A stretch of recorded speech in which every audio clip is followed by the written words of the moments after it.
Aš ne karvė, kad tiek daug gerčiau vandens. Taip sakė 30+ moteris prieš pusę metų, nes moteris dirbo labai daug. Energijos tikrai neužtekdavo visai dienai. Vakare būsena kaip nuvaryto arklio.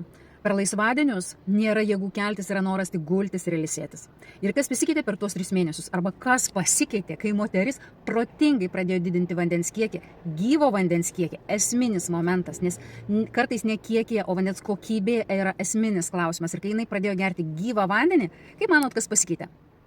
Dirba moteris ir toliau, bet energija trykšta ir iki darbo dienos su pilnu energijos bagažu atidirba viską kaip raketa. Per laisvadienius planuoja keliones, o ne gulėjimą ant sofkutės. Ir tai tik tai keli momentai, kurie pagerėjo pas tą moterį gyvenime. Tad jeigu tu vis nesusidraugauji su vandeniu arba geri vandenį, bet rezultatų nejauti, rašyk komentarę vanduo ir aš pasidalinsiu, koks yra skirtumas tarp gyvo ir negyvo vandens. Ir žinoma, nepamiršk mane sekti, jeigu įdomu tau ir toliau.